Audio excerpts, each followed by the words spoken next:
Imagine bringing your car in for a routine check, only to discover something hidden deep inside that could unravel a massive conspiracy. That's exactly what happened when a local mechanic uncovered a strange device buried within a police officer's tire, leading them down a dark path of espionage and betrayal that no one saw coming. Stick around to find out how this unexpected discovery changed everything. Nestled between neat rows of houses in a quiet town, Jack's auto repair shop was a beacon of reliability. Jack had earned a stellar reputation over the years for his exceptional mechanical skills and his unwavering commitment to his work. He was a man of routine, starting each day as the sun peeked over the horizon, opening his shop's doors to customers who trusted him with their vehicles. Jack wasn't just a mechanic to the people of the town. He was a friend, a problem solver, and someone who could be counted on in times of need. One early morning, as the town was still waking up, a police cruiser pulled into the lot. The car was instantly recognizable. It was Officer Daniels, a fixture in the community. But something was off. Jack noticed it right away. Daniels, usually calm and collected, had a troubled expression on his face as he stepped out of the car. "Morning, Jack," Officer Daniels greeted him, his voice lacking its usual cheer. "Morning, officer. You look like you've got something on your mind," Jack replied, wiping his hands on a rag as he walked over to meet him. Daniels nodded, a sigh escaping his lips. "Yeah, there's something wrong with one of my tires. I've been hearing this strange hissing sound for the past couple of days, and it doesn't seem like a typical air leak. I figured it would be better if you took a look." Jack, always eager to help, nodded. "Let's get that car up on the lift and see what's going on." Daniels followed Jack into the garage, his unease growing as they moved closer to the car. Jack's auto repair shop was a familiar place to him, but today the walls seemed to close in around him, amplifying the anxiety he was trying to keep at bay.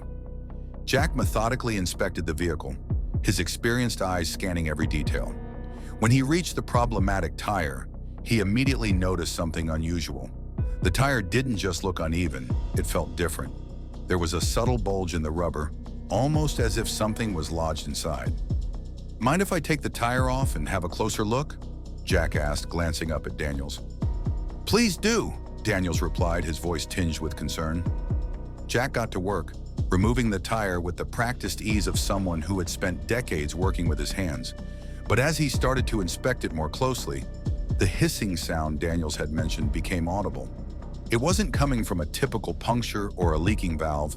It was coming from inside the tire. Jack frowned, his curiosity piqued. He knew tires inside and out, and this was something he'd never encountered before. He decided to cut into the tire, carefully slicing through the rubber until he reached the source of the noise. What he found made his heart skip a beat. A small, intricately designed device embedded deep within the tire structure. It was unlike anything he had ever seen before, a piece of technology that seemed out of place in the mundane setting of his auto shop. "What the hell?" Jack muttered under his breath as he carefully extracted the device.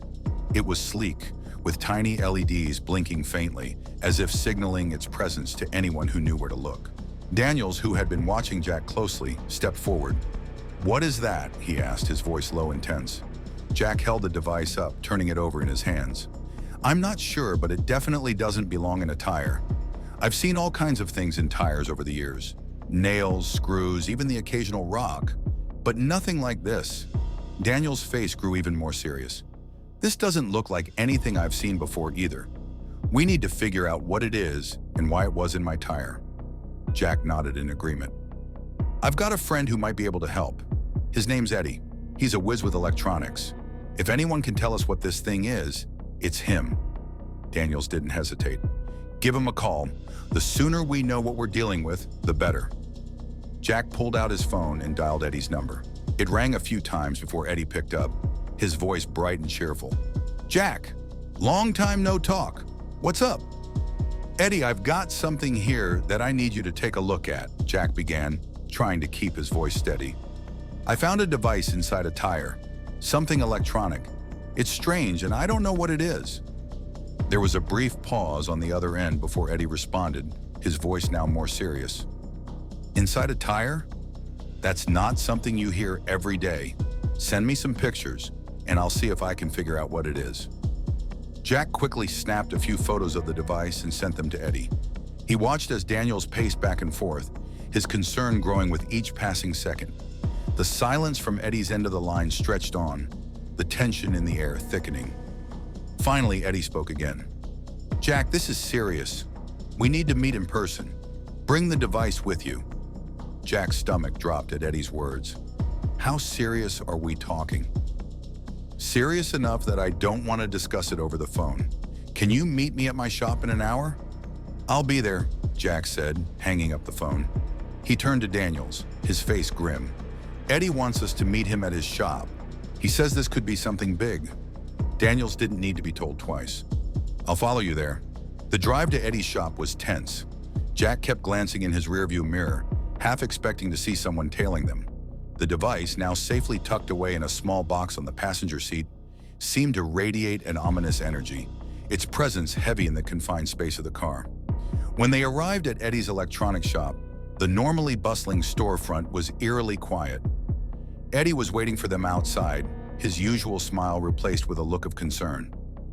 "Let's get inside," Eddie said, waving them in. "We need to talk." Eddie's shop was a tech lover's dream. Every inch of the walls was covered in shelves filled with gadgets, tools, and electronic components. The workbench in the center of the room was cluttered with half-finished projects, wires, and circuit boards, a testament to Eddie's passion for his craft. Jack handed Eddie the device, watching as his friend's eyes widened in surprise. "This is no ordinary gadget," Eddie murmured, turning the device over in his hands. "It's high-end, maybe even military-grade. It's designed for tracking and recording, probably remotely."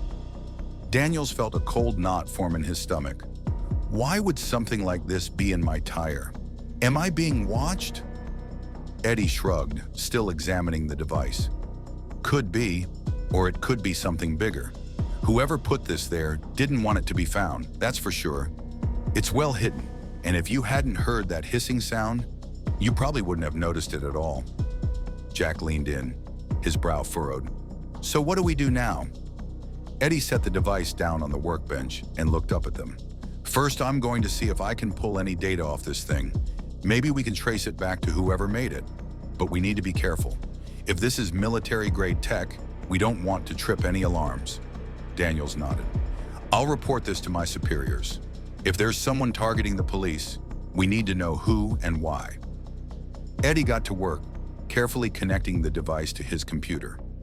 Jack and Daniels watched in silence as lines of code scrolled across the screen, the atmosphere in the room growing heavier with each passing moment. After what felt like hours, Eddie finally leaned back in his chair, rubbing his eyes. "I've managed to access some of the data, but it's encrypted. This is high-level stuff. Whoever set this up knew what they were doing." Daniels frowned. "Can you break the encryption?" Eddie nodded slowly. "I can try, but it's going to take some time. In the meantime, I'd suggest you keep this quiet. If someone's watching, we don't want to tip them off." Jack and Daniels agreed, thanking Eddie for his help before heading back to the auto shop. The drive back was just as tense as the drive there. Both men lost in their thoughts, trying to piece together the puzzle that had suddenly dropped into their lives. Back at the shop, Daniels made the call to his superiors, explaining the situation in careful detail. The response was immediate. A full investigation would be launched, and every police vehicle would be checked for similar devices. As the days turned into weeks, more devices were found hidden in the tires of various police vehicles.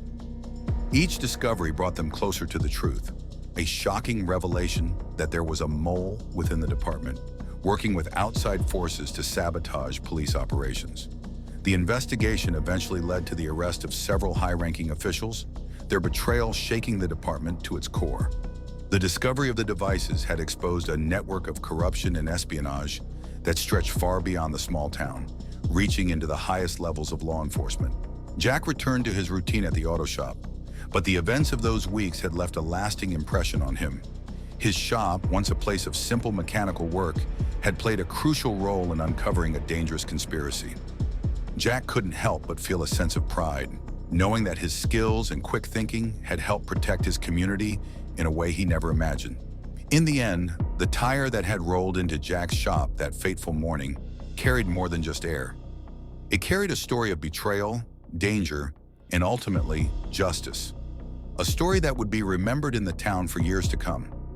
Jack, Eddie, and Officer Daniels had faced down a hidden enemy and emerged victorious, their actions ensuring that the town and the wider community would be safe from the shadows that had threatened to consume them.